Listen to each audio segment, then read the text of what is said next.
Hello and welcome to the Power Lunch live show. I am your host, Michael Whitehouse, the guy who knows a guy. Our guest is Allison Stillman. We have three other guests who are on the books, one of whom I know is not coming. The other two may join us later.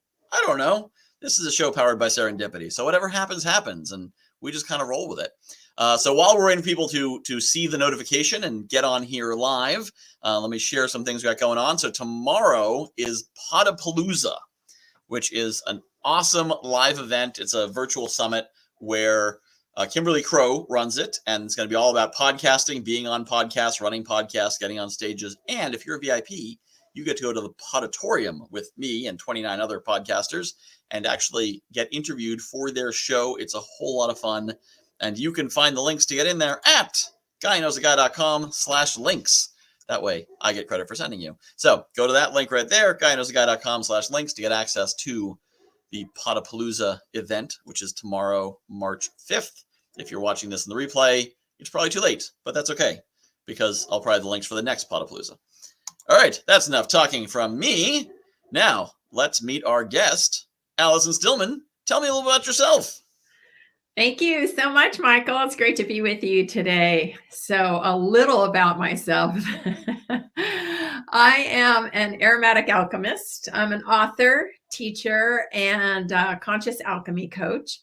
And I've been doing this work for about 35 years now and considered a master aromatherapist in the world, and love helping people use all of the tools that I have learned along the way, in addition to essential oils, to transform their lives and to take their lives from a place of perhaps mediocrity into a much more magnificent version of who they're meant to be.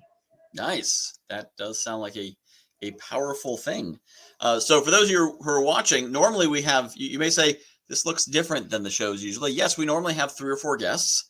And the idea is we invite 4 guests, and often one of them isn't able to make it, so we end up with 3 guests. And I did have one who said she wasn't coming. The other 2 may show up later. They may not. I don't know. As I often explain, this show is driven by serendipity. There is no intentional strategy as to who gets booked with who, because who knows? And it's worked out well every time we've done it. So maybe they'll show up. Maybe it'll just be Allison, you and me talking about whatever for as long as we feel like talking about it.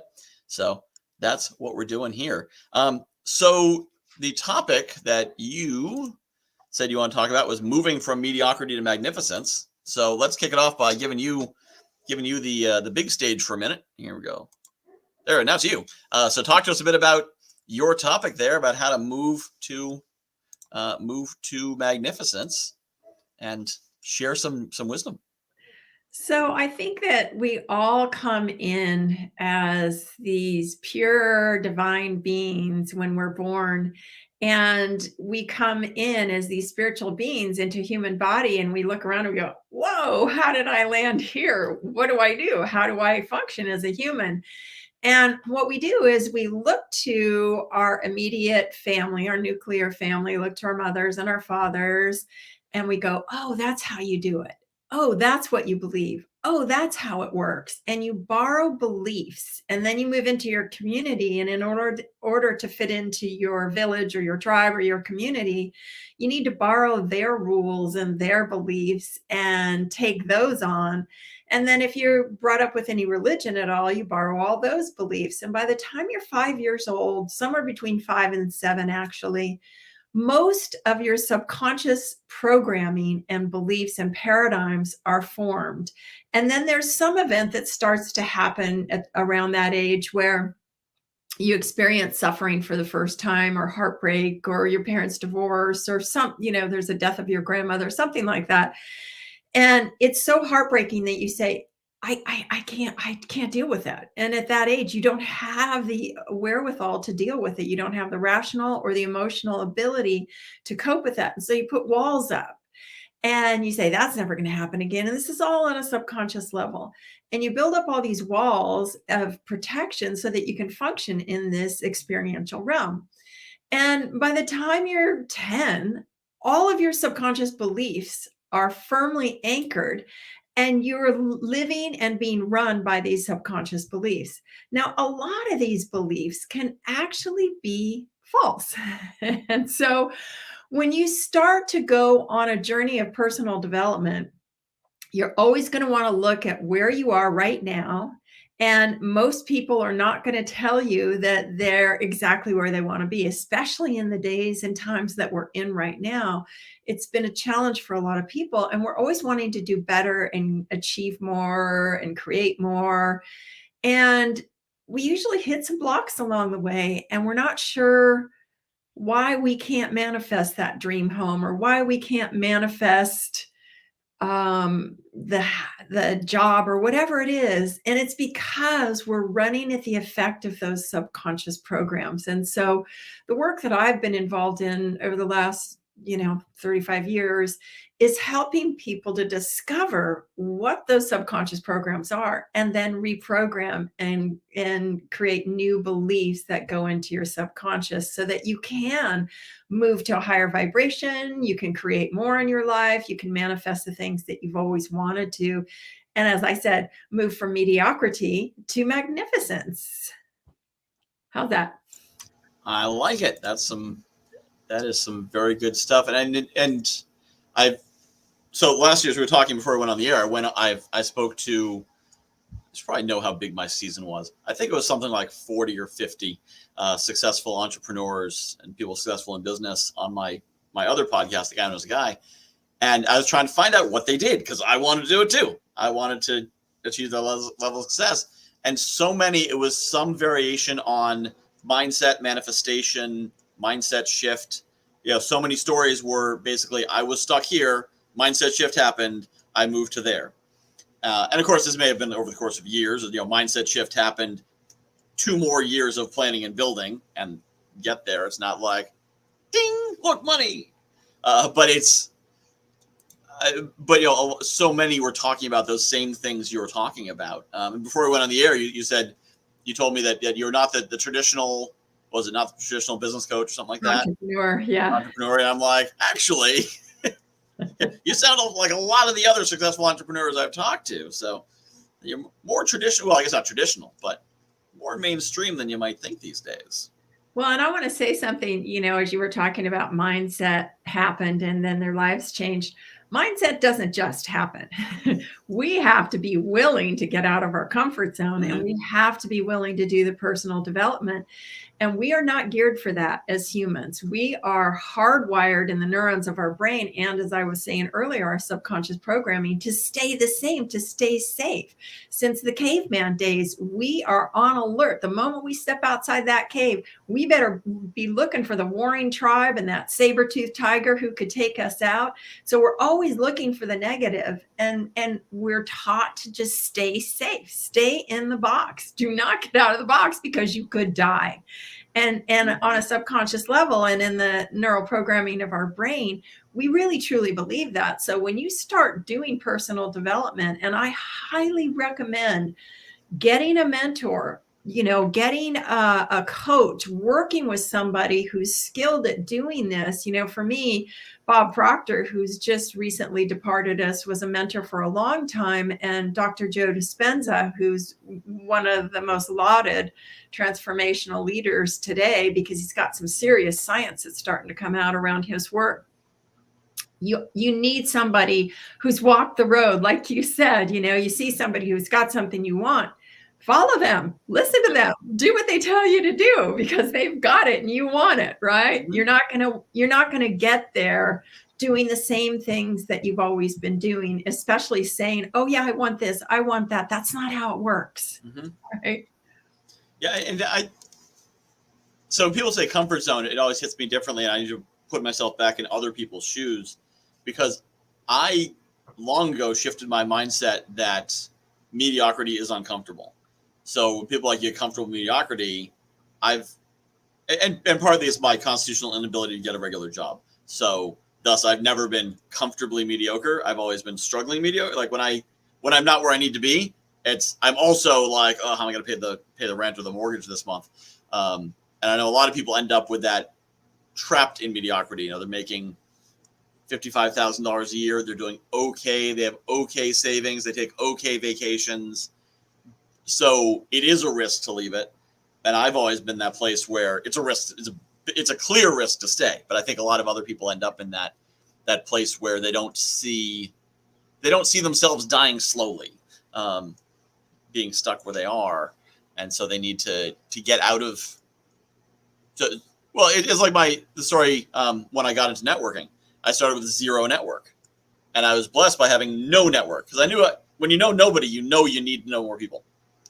If you know a few people, okay, I know people. Maybe I'll go to an event. Maybe I won't. I don't know. If you're like constantly, how are we paying the bills this month? You got a crisis. You got to do something. When you're like, we're doing okay. We're not saving as much as we want. Well, then you don't have a crisis. And then it's like, well, will I create a worse crisis if I try to fix this, or is it good enough? And do I want to risk it? And so I think that's a challenging calculus for people. Yeah. And I think, I had a business coach quite a few years ago who's just brilliant. And he said something to me in the early days of our relationship. And he was speaking to a group of us, and he said, in life, you're either proactive or reactive. You're either growing or you're declining, and there's no in between. And when it hit me, I was like, what do you mean there's no in between? I like my comfort zone. I like where I am. And he said, I have an affinity for plants. Obviously, I've been into aromatherapy for almost 50 years. I love the plant world. And that's what he used as his analogy. And he said, if you go outside and you look at every single tree or every single plant, are any of them stagnant, not moving, not going to flower, not going to seed, not dying? They're always in motion. And so the notion that we can just sit back and let life happen and, maybe it'll happen, maybe it won't. No, you're just sitting there, like you said, waiting to die instead of growing and prospering and flowering and bearing fruit. Yeah. I think that there is a place where once people realize the need to grow, there's another trap, which is realizing that there is a time for rest. Yes. And so they see rest like a pause as, oh, I'm not moving. I'm dying. I'm not growing. I must be dying. And, the trees, like it's winter right now. I look out my window. There's a bunch of trees with no leaves. They're not doing anything. And I'm pretty sure, I'm not a botanist. I am pretty sure during the winter, they're actually doing nothing. They're waiting for this next season to come. Actually, that's not true. Are they doing a lot during the winter? They're doing a lot, and they're doing it through their root system. Okay. And the sap and all of the things that go on inside them, they're still alive and things are happening. They're spreading their roots out. They're getting stronger so that in the springtime, when they really make their spurt of growth, they've got a bigger base to even hold up that growth, right? Well, then I'm going to shift my analogy. So now they're doing nothing, but they're doing nothing I can see. They're not growing leaves. They're not, growing seeds or acorns or whatever. But there's a time to take that weekend off and take a book to the beach, or go to the cabin, or turn off all your devices for 2 days and sit in the hot tub or whatever, because that's when you're growing your roots and when you're building that base. Because if you're constantly growing leaves, eventually you're just going to fall out of the ground. You're going to fall over just like a tree. So you need to understand that not all growth is go hustle growth. Sometimes action can be more subtle and less dramatic, but it's still the intention of, I am resting to run again, not I'm good for the next 10 years. I think I'm fine here. Yeah. Which is a whole different mindset. Yes. And honestly, if you look at the tree, it's becoming more of a tree at all times. Whether you see it in the outward growth above the ground, or you have the ability to go underneath and listen and hear what's going underneath. The tree is still becoming a tree. And like you said, when it gets to the point where it's lived out its life cycle, it's going to fall over. It's going to degrade back into the land and go back into the elements and minerals that created it in the first place, right? And to feed all the rest of the forest. So it's always in process. One way or the other. And that's true with us. Even when you're sitting on the beach, you're nourishing your physical and emotional bodies so that the next phase of growth can happen, and you have the energy to do that. But you're always going towards the end game. If your game is to become magnificent, you're holding a vision of that. You don't ever let go of that image, or you're going to go backwards into, oh yeah, well, it didn't happen for me. Maybe I wasn't good enough. Maybe it wasn't meant to happen. No, we're creators. We are divine creators. We can have whatever we want. We just have to become a vibrational match to that future self. And so sometimes it's a daily practice. Yeah, take the weekend off, but you're still every day you're doing things to hold the image of that which you're looking to create or become. And that, everybody has different practices that allows you to do that. So yeah, I think that's key to think about, that always heading towards, having an idea where that point in the future is. Whether or not you have a plan, first you need a destination. If you don't have the destination, the plan doesn't matter. Yes. And I also think too, it's important to find out what you're passionate about, what really drives and motivates you and brings you great pleasure. I love being in service to others, and I love making a difference in the world. I'm a huge environmental advocate, work with a number of different organizations. And that's the primary motivation for me to create wealth, is that I know I can make the world a better place with the more money I have, right? Yep. That does make a lot of sense. And I do mostly I do the network concierge work that I do, which is making introductions. But I do some coaching, and because, once you know how to coach, you know how to coach. So you run across someone with a problem, and if they're open to it, you can help them. And the first thing I always ask is the magic wand question. If you had a magic wand you could get any outcome, you could make your life anything, what would you do? What would your life be? Because then I know where we're going. Because, do they want money and influence? Do they want rest and relaxation? Do they want family? Until you know that, they can't go any direction. Right. And the saddest answer I ever heard from someone was, they said they didn't know, which happens. If you're in survival mode, you're like, I just want to survive till tomorrow. Right.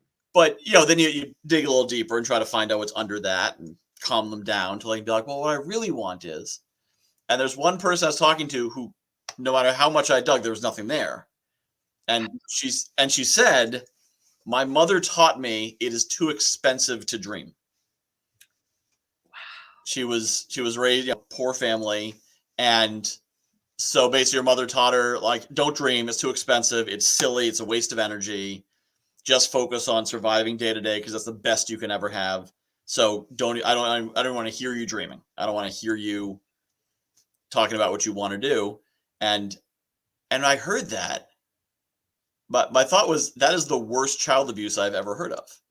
Yeah. If she had just hit you with a shovel, you'd be better off. Like that, you heal from that. Yeah. But here she is, I think it's 20 years later, and she's saying, I don't know how to dream. I conditioned myself not to be able to.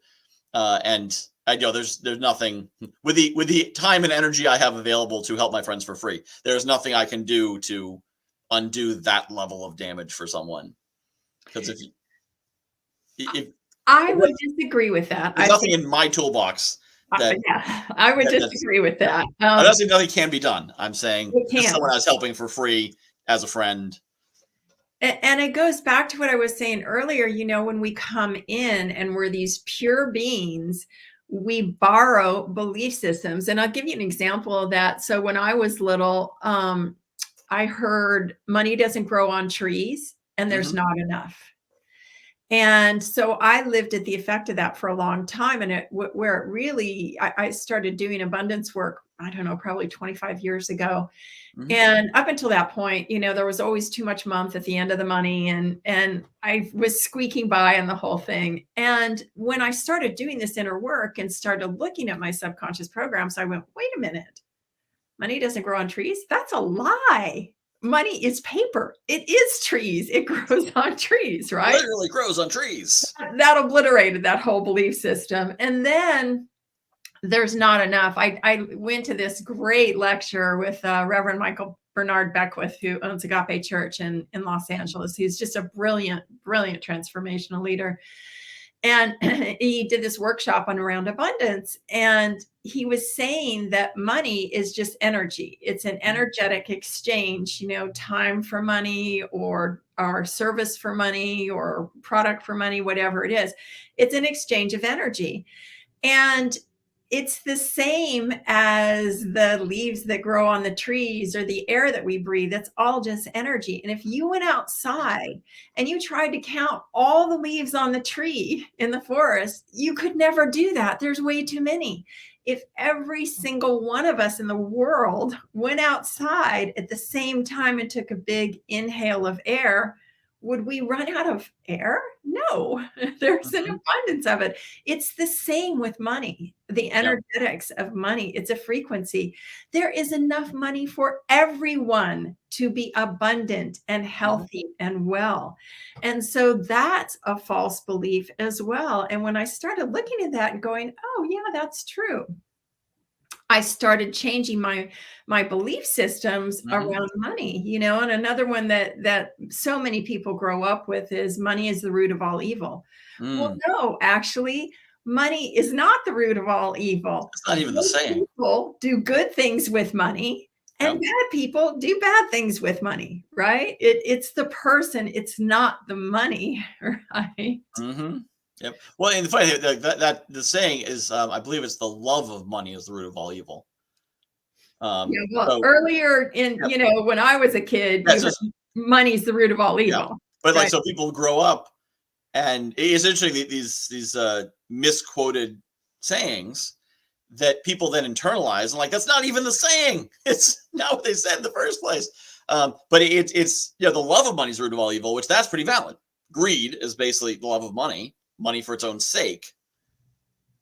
I want money so I can have money. I would argue a little bit on that one to say that I think it's okay to love money. And the reason that I love money is that I can give to others. I can support my nonprofits.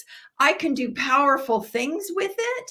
I can go up against mining companies and shut them down when they want to, exploit indigenous people's But that's not good. That's the love of people, and the love of the work, and the money is the vehicle, as opposed to the love of money.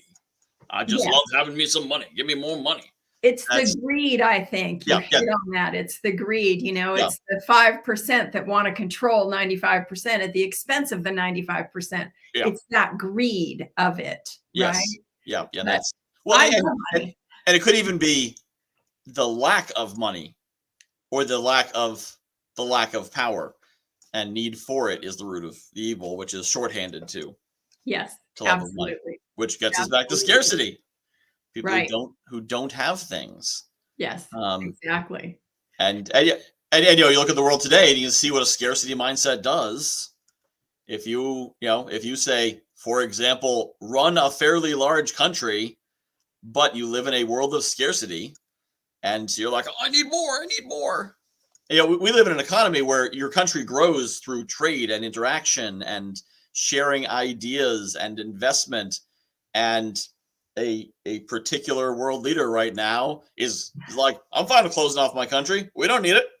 We're just going to build it ourselves. That's you're afraid of scarcity, and you just doubled your scarcity. Yes. And I also believe, too, that what we're seeing playing out in the last few years in the world is the personification of what must die. There has to be a breakdown in order for a breakthrough to occur. And this divisive, separate, I need it, you can't get it, competitive greed that, you were kind of alluding to, has to die. It's an old paradigm that has to die. We're moving into an age, according to a lot of different astrological and belief systems, whether it's, the Hindu traditions or Western astrology or even the Christian revelations, we're moving into a golden age. And in that age, it has to be about collective unity. There's enough for all. Let's take care of each other. There's no difference at the end of the day between any of us. We have hearts that beat, and we want to be loved and seen and heard and taken care of, and take care of our families. Every single human on the planet wants that same thing. We're all basically the same. I have different colored hair. I have different colored skin. But other than that, we're all the same. And Mhm. so when we come into a realization and awakening of that, our world's going to look so different than it does right now. But in order for that breakthrough to occur, we're going through the breakdown process right now. And that's why we're seeing so much in the world that is a little challenging for us. Yeah, yeah. And one thing I'm seeing, which is gratifying, and I don't know how it's going to play out. It could play out very well. It could play out very poorly. But there was a lot of division over the last few years intentionally.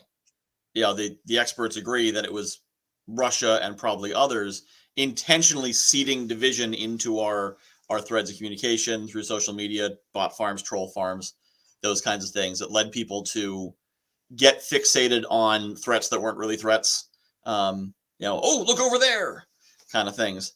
And of course the end game obviously was that we'd be so divided that when Putin made his move, we'd be like, oh, we should do something, but what should we do?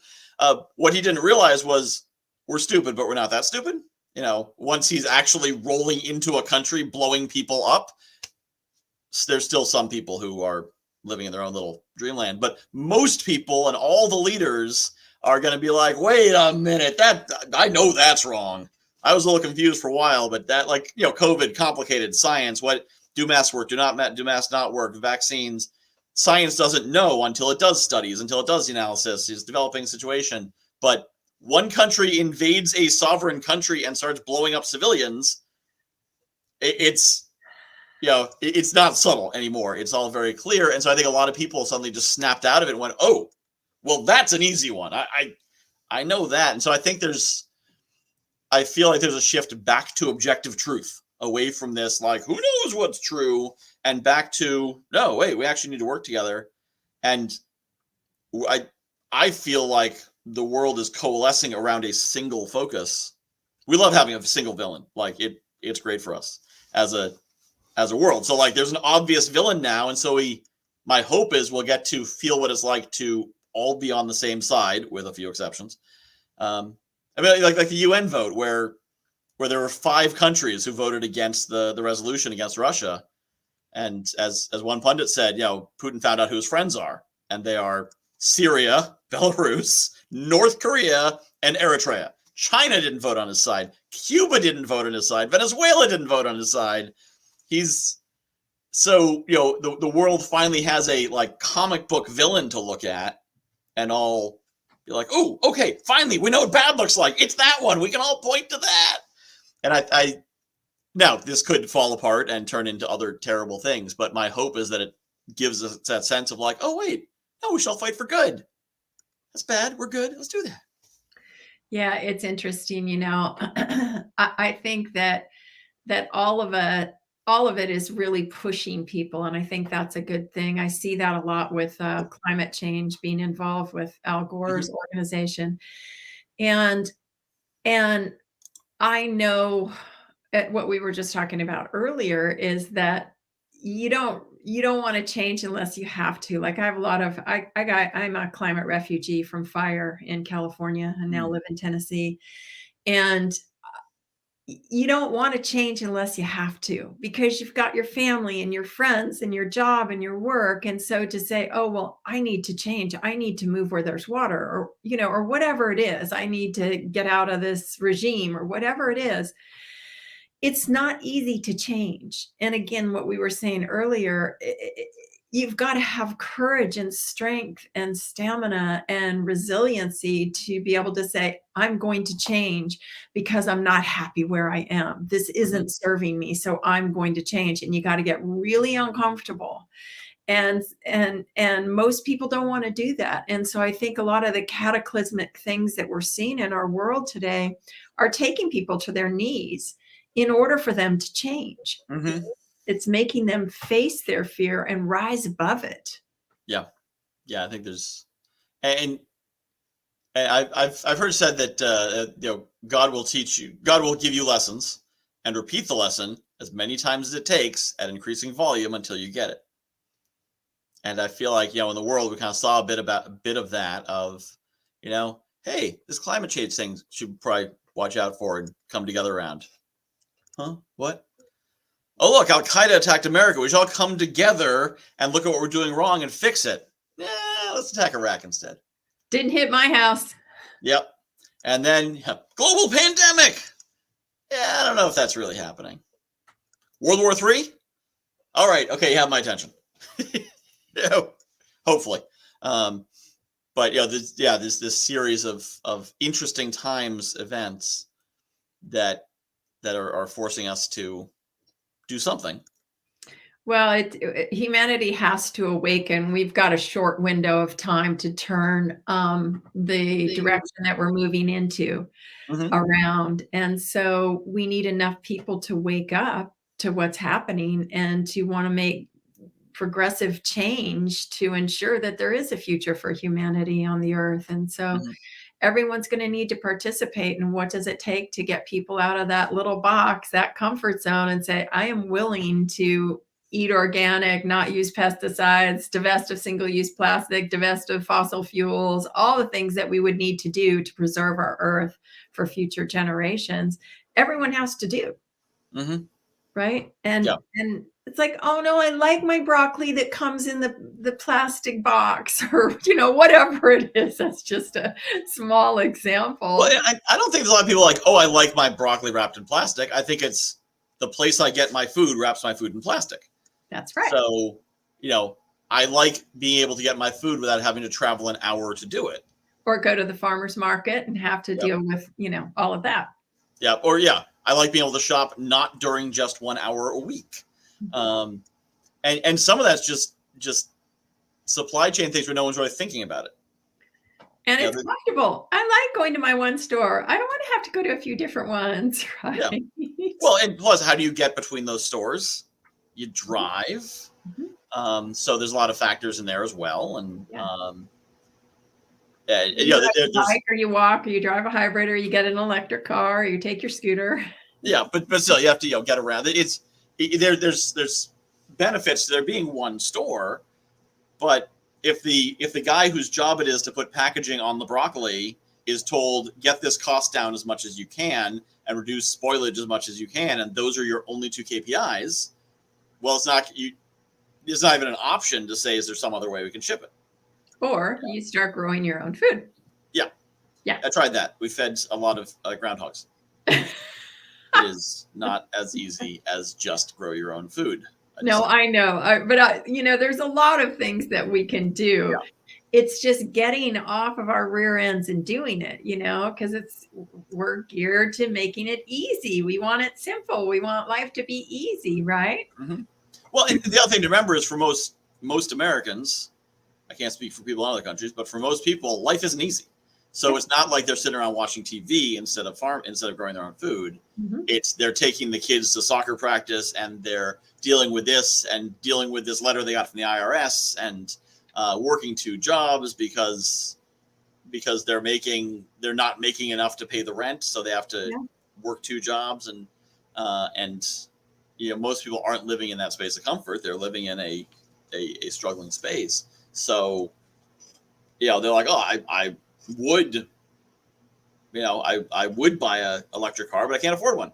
Right. So I have to buy a 10-year-old gas guzzler, or it wasn't a gas guzzler, it was new, but now it's 10 years old. Because that's the car I can afford. I got $2,000 to buy a car with. I've got to get to work. It's 25 minutes away. I can't move closer because the rent will be $500 higher. There's a lot of structural things. So we're back to the money equation of the 5% owning 95% of the wealth, right. And that unequal dispersion of money, right? Yeah. That has to change. That's part of the socio-economic agenda that has to change, that has to break down, and moving into a more heart-based community, collective unity type frame where everyone gets served. There is enough for everyone. We don't have to be sending rockets to outer space for the ego-driven joy of it, with the 1% of the population that thinks, oh, this is cool. I'm going to be a macho dude doing this. You know what I mean? Yep. Although the fact that we've been sending this rocket to space does mean that Russia can't hold the world hostage by dropping the ISS on us. So there's there's some other factors in there too. I don't know if you're aware of that. Russia controls the part of the ISS that has the thrusters. So if they just say, yeah, we're out, then its orbit will decay and it will fall on a random point on the Earth. Because SpaceX has been engaged in what they're doing, because of course their mission is giving us a foothold on Mars. That's their ultimate mission. It's not about tourism. Yeah, but why not just fix this planet? Why not take care of the people here? That's a lot of money to take care of a lot of people. But some of that is fixing the planet. The fact that we know so much about climate change because of satellites, because of the space program, gives us that eye in the sky on meteorology, on ocean temperatures, on the ice caps. A lot of the data we have that supports, and actually a lot of people think that the modern environmental movement started when photos of the Earth started coming back from space, and people realized, oh, we're on one planet. When you could see a photograph and it's surrounded with black, and only in the center was all of humanity. Yeah, and it's the first time in history we ever had that kind of like, oh, all of humanity is in this one thing. It's all right there. Yeah.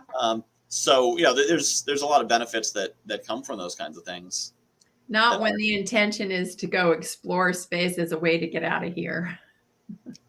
Well, I mean, it's more a matter of not putting all your eggs in one basket. Is Elon Musk's philosophy? Yeah. Which I think is not the worst. If an asteroid hits the Earth, there's no amount of ecology is gonna take care of that. So, and that's a when, not if. Now it could be a million years from now, but it's happening. Something's going to happen. It's more likely we're going to cause a disaster ourselves. Oh yeah, we're on that track. And we're not going to flee to Mars in time anyway. But it's more a matter of can one errant rock destroy all of human development history, or will there be some outposts elsewhere? But getting back to what you're saying with the abundance, I had an interesting experience recently that falls in line with that. So I have a unique challenge in that I am so attractive that Nigerian scammers love to use my photo in scams. Oh my gosh! If you friend me on Facebook, I have a album which is just fake profiles with my face on them. There's 50 images in it, and that's just the ones I've seen before I gave up on catch. So there's hundreds, thousands. Oh my gosh! And I've always thought about that with their skill set, the skill set it takes to scam is the same skill set it takes to prospect, like to legitimately generate prospects for a coach, for a course creator, for a program that you or I might run. It's the same thing. It's reaching out to a whole bunch of strangers, seeing who responds, and then engaging with them in some way that leads to business. The difference is it's giving them value instead of taking from them and stealing from them. Right. But their entire culture, that they have basically no economy. Like Nigeria doesn't produce anything because of government and economic factors and whatnot. So they make the country runs on just taking from the developed world. The country runs on Michael Whitehouse. Yes. Yeah. I probably make up like 2% of their economy is my face. So, and I thought like, if I could just get in touch with one of them and teach them how to use the same skills in a better way, they could make more money. They could not be in fear that someday someone's going to come after them, and they could give to the world instead of taking from the world. And just yesterday, my wife actually got in touch with one of them.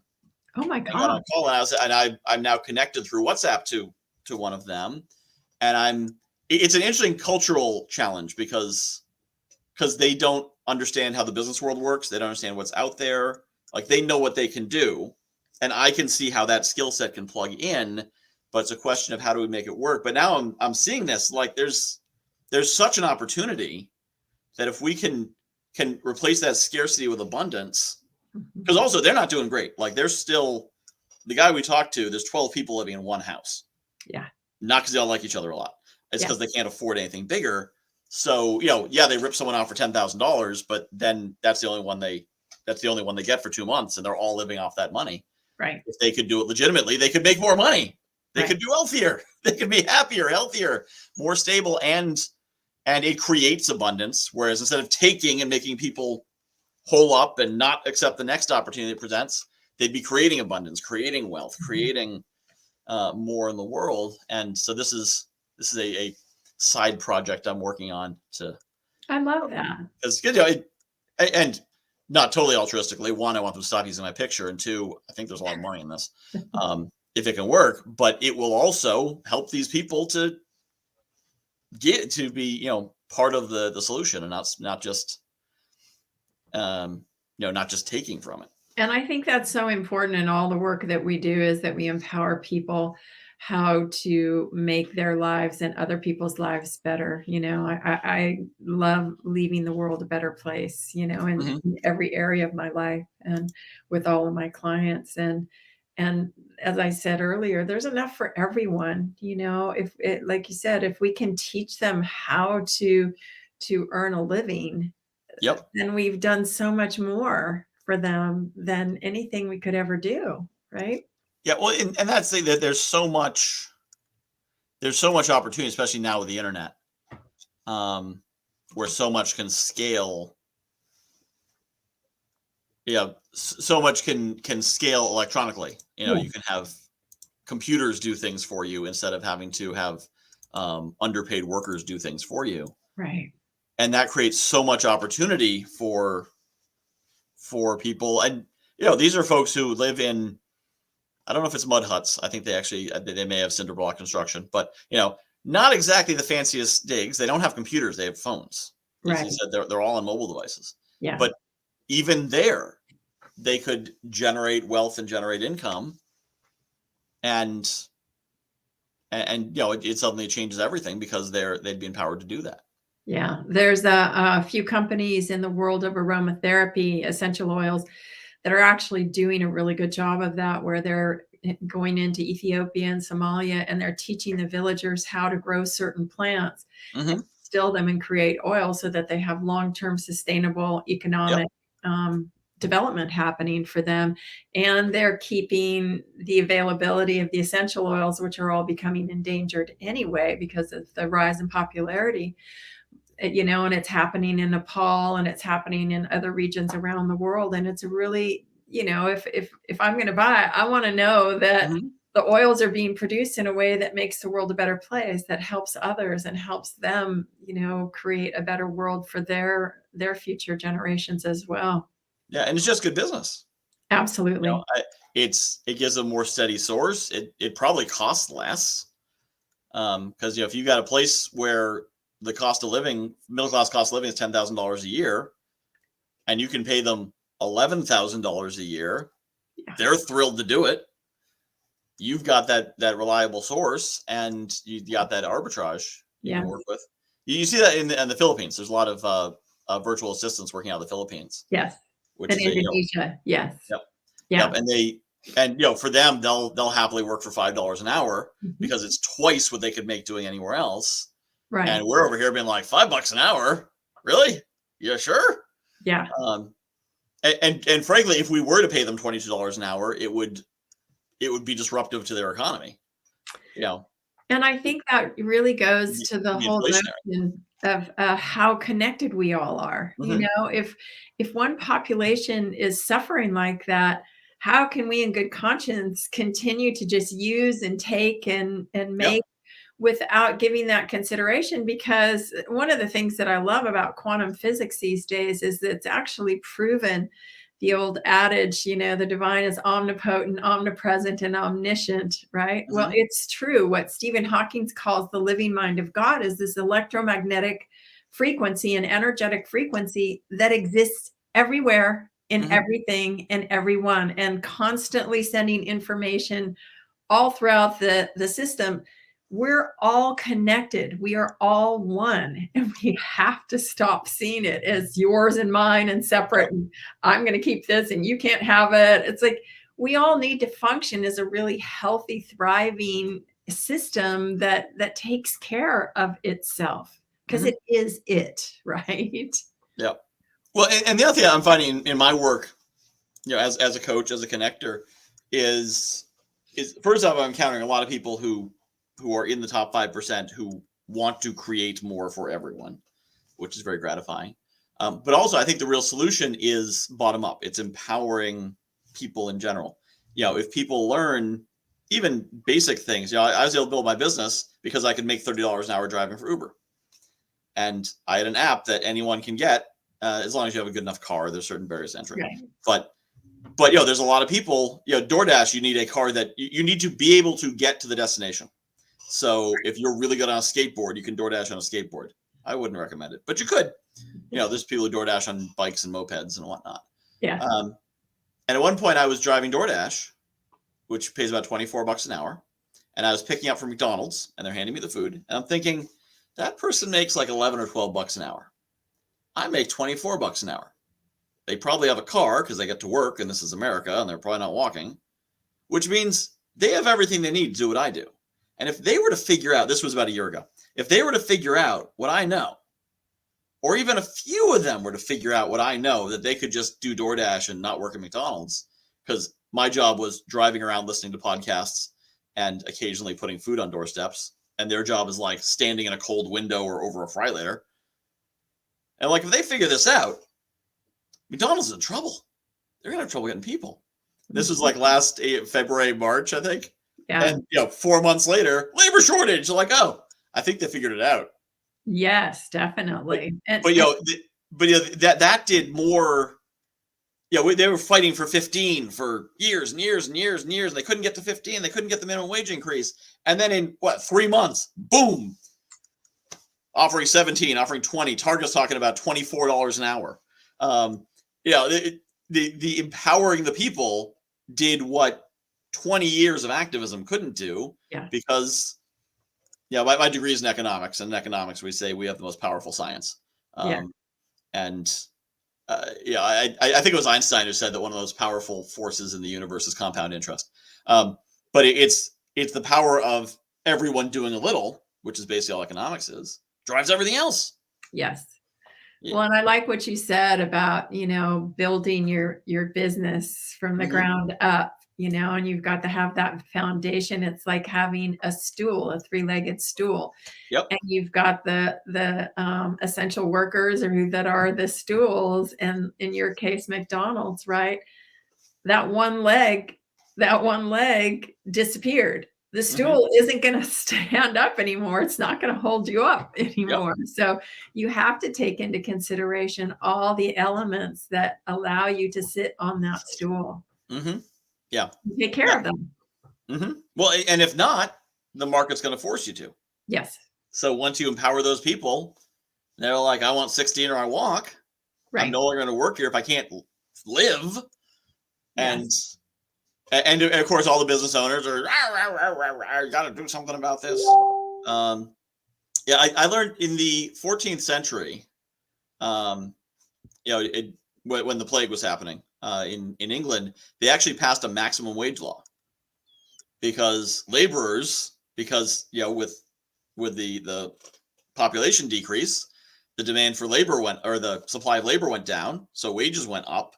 And the landholders were like, whoa, this is messing everything up. And so they actually passed a maximum wage law because they didn't understand economics in the 14th century. Right. And what happened was economics was more powerful than law. They couldn't enforce the maximum wage law. Wow. That the workers, they put a maximum wage in, the workers wouldn't work. Because there was someone willing to cheat and be like, all right, well, I'll pay you the maximum and then a little bit on the side if you come over here. Right.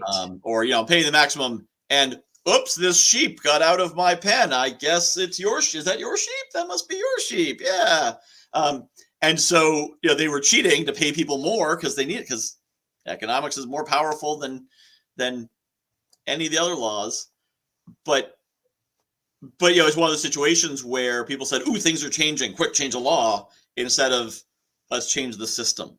Right. What is the process that's occurring? How can we work with that? To make it work good. I see that on both sides with the laws people want, that it's a sledgehammer when you need a screwdriver. Yeah. And you need to create that kind of motivation. So, but it all comes down to, something you were talking about, creating that abundant. If everyone worked in that abundant mindset, then the rules would figure themselves out. Because there is enough for everyone. Mm-hmm. There is no shortage of energy. Yep. That's an illusion. That's an illusion we bought into, and that was a power and control issue that we bought into. Mm-hmm. And it's not true. We are unlimited beings. Abundance is our divine birthright, and all we have to do is claim it, own it, feel into it, vibrate at that frequency, and we draw it to us. It's the law. It's a universal law. It's not just a good idea, it's the law. It is. That's one of the things I love about quantum science. That's one of the things I love so much about Bob Proctor, because he was just so educated in that. And tell you, he was a life changer for me, boy. It completely changed my world for the better, I have to say. I want to just honor him because he just passed this last month, and he was one of my greatest teachers by far. Great. Yeah, sounds like he had quite an influence, and quite a good one, and that you're having quite an influence in the world as well. So we have managed to, just the two of us, fill this hour quite effectively. Which is why those others didn't show up, because I knew we would have a lot to share. All right. Well, next time you come on the show, dial down your universal law and let some other guests come on. I'll do what I can. Sorry. This show is very sensitive to the vibes of the universe. So, yeah. I had so a couple weeks ago, one of our guests. So I send out the current week and then the next week notification when I have the time and organized enough. So 2 emails will go out, and one will say March 4th and one will say March 11th. And back in February, one of our guests, she read the following week's email, which does not have a link in it because I can't generate it until within 7 days. And she said, and she emailed back, I never got the link, but she didn't read the date. And I'm not paying attention. I'm like, oh, sorry, here's the link. Well, she shows up. One person didn't show up. We've got 4 people. We go through the show. And I didn't see her website on the email I sent out, but I'm like, oh, I must have goofed and put the wrong one. And afterwards, I'm like, wait a minute. You're not booked for this week. You're booked for next week. And she says, oh, well, can I still come next week? I'm like, oh, I guess so. So she accidentally scammed her way into 2 weeks in a row. Oh, that's great. But it turned out that, in that first show she was in, it was a really good fit. There's a lot of people who resonated really well with some of the things she was saying, and it just happened to work out really well. So yeah, my producer on this show is serendipity and happenstance, and they're both very good at it. And so yeah, so people are like, so how do you choose who goes in the show? Well, people fill out the form, and I schedule them into the first slot that's available, and then I see what happens, and it's worked well so far. Yes, I would say that it did today as well. Yes, that was great. Yeah, thank you. So I put your website back up on the screen here. So if people want to get in touch with you, how can they do that? I'd go to my website. I actually have a free gift, a free ebook on my website. When they put their email address in, they can get an ebook called How to Transform Your Life. And it's some of the things that I have learned and used in my own life to really create an abundant, beautiful life. So that's a free gift to everyone who wants to come over to my website. Well, that is great. Thank you for sharing that. Yeah. And I'll share one more thing. I'll remind people that Podapalooza is tomorrow, and they can go to guywhoknowsaguy.com/links to get their access to Podapalooza. And if you don't know Kimberly Crow, you should, because she is someone with enough energy for 6 people. So great, fun person to go to events with. And this show is every Friday at 2 p.m. And if you are interested, I'll put that link. I'll scroll across the bottom. If you say, I should be on that show, go to guywhoknowsaguy.com/powerlunch, and you can fill out the application and go through our complex and advanced vetting process where the universe decides if you get on the show. And if you get through it, if you go to that site and it gives you an error, then the universe says you're not coming on the show. If I accidentally delete your information off the page, that's the universe saying you can't be on the show. But if you make it through that gauntlet, then you're obviously meant to be there. And so thus you get onto it. All right. Well, Allison, it has been great having you on here. This has been fun. And feel free to apply again if you would like to join us in a future episode. I will do that. It's been a great conversation. I so appreciate you, Michael. Thank you so much. All right. Thank you.